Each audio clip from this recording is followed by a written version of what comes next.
दोस्तों नमस्कार। कैसे हैं आप लोग? तो उम्मीद करता हूँ कि आप लोग अच्छे होंगे। तो चलिए शुरू करता हूँ। अभी मैं बात करूँगा पीएसयू पे। एसबीआई का रिजल्ट उतना अच्छा तो नहीं आया, तो पीएसयू में दबाव आ गया, है ना? तो पीएसयू दबाव आके पीएसयू में गिरावट आ गया, क्योंकि एसबीआई का रिजल्ट उतना मतलब जो भी है परफेक्ट नहीं आया, तो इस कारण से उसमें दबाव आ गया। तो अभी क्या है कि लोग आपको नहीं बोलेंगे कि एसबीआई और पीएसयू बैंक खरीदने के लिए, ठीक है? एसबीआई और पीएसयू से लोग बोलेंगे कि नहीं अभी तो आ गया, अब ये वो, तो ठीक है, उनका भी कहना सही है। तो अभी जो आपको डाटा मैं दिखाऊंगा, उसके आधार पे अगर आपको मैं समझाने में सफल रहा तब तो बहुत अच्छी बात है, नहीं सफल रहा तो कोशिश करूंगा। आप देखना, 13 अप्रैल को जब 94 का लो बना था और क्लोजिंग 96.77 पे था। ये कब की बात है? ये 13 अप्रैल की। तो इस समय ये 96 पे हुआ था। इस समय बड़ा बढ़िया क्लोज मतलब हुआ था, वॉल्यूम भी हुआ था और इसके साथ ट्रेड हुआ था 98 करोड़ का। और कहीं ना कहीं आप देखो तो 60% के आसपास का बाइंग भी हुआ था, 60% का आसपास बाइंग भी हुआ था, तो अच्छा था। तो इसने क्या किया उस समय, फिर धीरे धीरे धीरे धीरे फिर 45 करोड़ का, फिर उसके बाद देखिए कम होता चला गया, 20 करोड़, 19 करोड़, और 102 का हाई बना दिया। समझ गए? 102 का हाई बना दिया और फिर वापस वहां से एक शार्प डिक्लाइन के तौर पे नीचे आ गया। जब नीचे आया तो 96 पे क्लोजिंग दिया, तो उस दिन का हम लोग देखे कि 98 करोड़ का आया गया भाई, और डिलीवरी पोजीशन भी 66। तो हम लोग सोचे कि ठीक है भाई, बढ़िया है, 96 पे है तो क्या दिक्कत है। 98 48 करोड़ का तो टर्नओवर हुआ है ना, जिसमें 67% बढ़िया था, इधर आस पास के हिसाब से अच्छा लगा। लेकिन उसके बाद फिर आ गया क्या, फिर उसके बाद देखें कि ऐसे ही नॉर्मल चलने लगा और डिलीवरी पोजीशन भी देखिए ऐसी मरा मरा टाइप का ट्रेड होने लगा। तो वहां पर समझ में आ गया था कि कुछ खराब होने वाला है। और फिर फर्दर क्या हुआ कि एसबीआई का रिजल्ट का आया, तो जो कि मार्केट को उतना पसंद नहीं आया, और यहाँ पर 55 और ये 92 का लो, लेकिन 46-47 करोड़ का बाइंग आया है, मतलब टर्नओवर हुआ है। तो एक पॉजिटिव आपको देखने को मिलेगा, तो अच्छा है। हम ये नहीं बोल रहे हैं कि खराब है, लेकिन एक चीज बता दे रहे हैं कि बहुत अच्छा नहीं है, बहुत अच्छा नहीं है। क्यों? क्योंकि आप जिसमें ट्रेड करना चाह रहे हैं या ट्रेड कर रहे हैं, वो बड़ा वाहियात ईटीएफ है। पीएसयू एक बहुत वाहियात ईटीएफ है। आप देख सकते हैं कि 96 के पास था और वहां से खटाक से नीचे आ लिया। तो आप बोलोगे सर और भी गिरावट आएगा क्या? गिरावट आपको क्या लगता है? गिरावट आता है कि लाया जाता है? मार्केट में ऐसा कोई मूवमेंट नहीं है जो स्वतः आ जाता है। हर मूवमेंट के पीछे कोई ना कोई कारक, कोई ना कोई कारण होता है, तभी वो चीज़ संभव होता है। नहीं तो 2 लाख एफआईएस का निगेटिव है, आप पॉजिटिव न्यूज ले आके मार्केट को ऊपर में भगा के टिका सकते हैं क्या? मतलब ही नहीं है, फिर वो नीचे आना ही आना है। समझ रहे हैं? समझे कि नहीं समझे? नहीं समझे? अब नहीं समझे तो फिर हम क्या बोल सकते हैं? ज़्यादा समझाने का भी नहीं है मेरे को फिर भी हम आपको थोड़ा सा हिंट्स देते हैं, हिंट्स समझिएगा। और हम लोग ना हर चीज़ दिखलाते हैं कि ए भाई देख लो। ऐसा नहीं है कि आप देख के सब कुछ आप उसी तरह समझ जाइएगा। समझाने वाले पे डिपेंड करता है कि वो कैसे समझाता है। आप बताओ, 2,10,000 कॉन्ट्रैक्ट एफआईएस का शॉर्ट पे बना है, और आपको क्या लगता है कि मार्केट 500 पॉइंट ऊपर और 1000 पॉइंट ऊपर होके क्लोजिंग दे के और अगला दिन फिर 500 पॉइंट ऊपर होके चला जाएगा?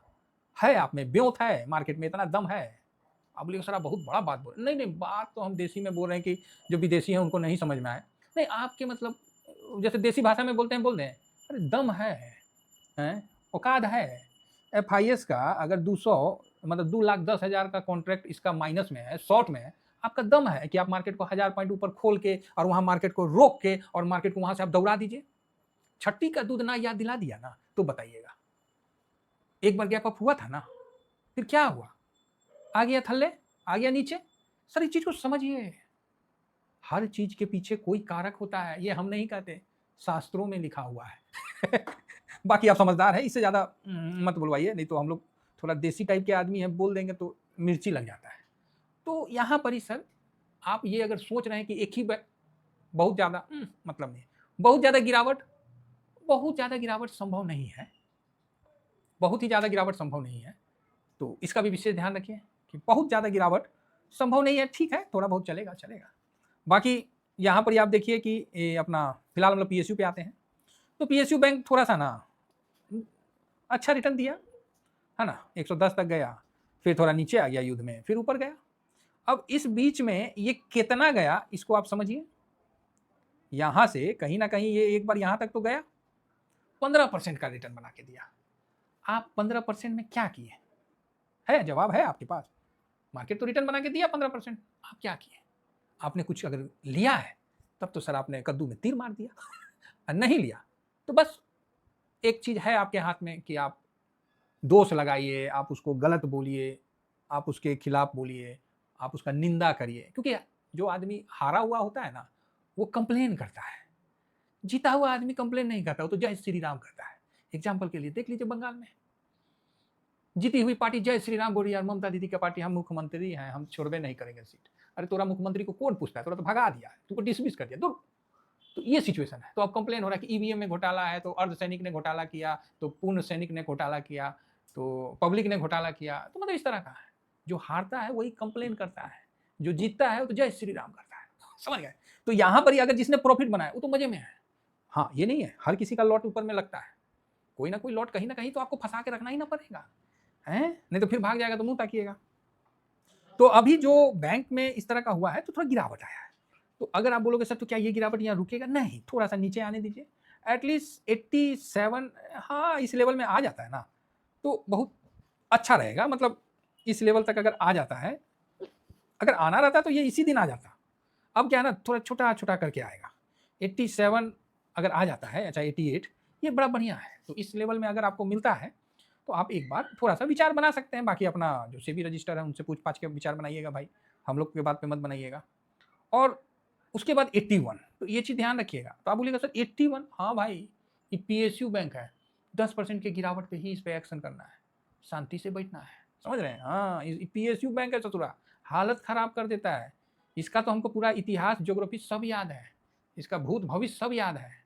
ये वही बैंक है जो हमारे एक बहुत प्यारे से सब्सक्राइबर थे, हैं अभी है तो कमेंट्स कर देंगे, जिन्होंने 52 पे लिया था और गिर के 38 हो गया। भाई सब छटपटा गए, छटपटा गए।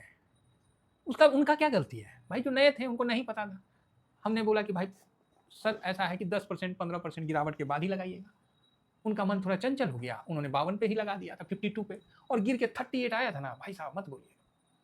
और हमने उसी समय बोला अरे आप क्या है चिंता कर रहे हैं, ये 52 का माल 92 जाएगा 52 का माल 92 जाएगा। तो आप देख रहे हैं, तो ये इंडेक्स है, देर सवेर आपका पैसा बन जाएगा।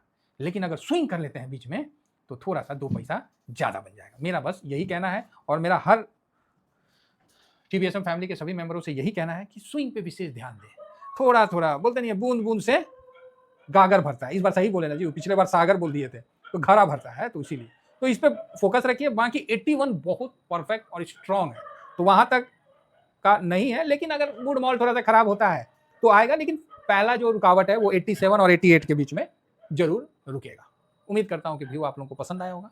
पसंद आया तो एक लाइक ठोक दीजिए, साथ में और क्या होता है कमेंट्स करिए, राम राम कर दीजिए, हाइप कर दीजिए। बाकी मेरे तरफ से थैंक यू वेरी मच। जय हिंद, जय भारत।